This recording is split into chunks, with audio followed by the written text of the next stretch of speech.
Shabbat Shalom, dear friends, in the land of the Jewhawks. This week, I want to wish you a Shabbat Shalom as I talk to you about the mezuzah. Because you know, this week's Torah portion tells us about the commandment to place the mezuzah scroll upon all of our doorposts. Now, most people think that the most important part of the mezuzah is the beautiful case, whether it's from Israel or from some other artist. But the truth is, my friends, that the most important part of the mezuzah is the mezuzah scroll. I once went to a woman's home to check her mezuzahs, and as I took them all down, I noticed that all the cases were empty.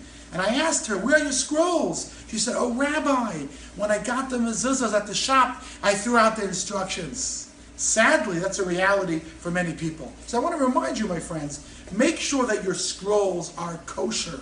Make sure they're written on parchment, and make sure they're written properly. Because did you know that there are 22 lines in the mezuzah, 714 letters, and 4,639 laws just how to write this scroll?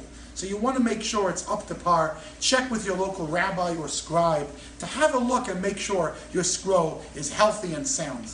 But here's a thought I want to share with you, my friends, as we prepare ourselves to usher in the Holy Shabbat. It's really strange, because if you think about it, everybody refers to this as the mezuzah. Do you have a mezuzah? Do you need a mezuzah? Well, do you know that in Hebrew, the actual word for mezuzah means doorpost. Mezuzah means a doorpost. So if someone comes over to you and asks, "Do you need a mezuzah?" what they're basically saying is, "Do you need a doorpost?" Or if somebody says, "I'm putting up a mezuzah," it's basically saying, "I'm putting up a doorpost." So it's a weird kind of phrase. Really, we should refer to this as a scroll. It should not be referred to as a mezuzah. It's like saying, "I'm putting a doorpost on a doorpost." Why do we refer to this parchment as the doorpost? Why does the Torah tell us you should place a doorpost rather than tell us you should place a parchment upon your doorpost? And there's a very powerful lesson here, my friends. You see, there's two ways to look at our world around us. One way to look at the world is to say, the world exists, and we are here to enjoy it and have a good time. Now let's figure out how we could fit God into our world. Let's figure out how we could infuse our lives, our materialistic lives, with meaning, with godliness, and with spirituality. But there's another way to look at the world. And that is that the only reason why the world was created was just so we can elevate the world and utilize all physical matter that is around us towards serving God. So the reason why we have delicious steak is so we can make a blessing. And the reason why we have such delicious challah is so we can celebrate Shabbat. The reason why we have money is so we can give charity. And the reason why we have a doorpost is so we can put up a mezuzah. So now, my friends, we approach life a little different.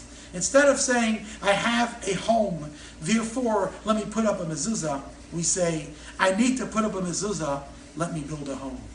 And that is why we refer to this parchment as a doorpost. Because the only reason why you have a doorpost, my friend, is just in order that you can fulfill the mitzvah of a mezuzah.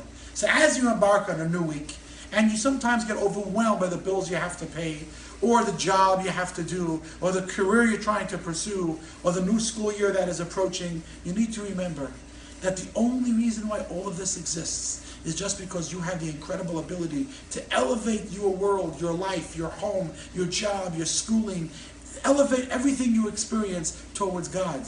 And when you look at things that way, not only it's not overwhelming, but it is so much easier to embrace as you march forward to bring even more light into your world and to the world around you. So Shabbat Shalom, and don't forget your mezuzah.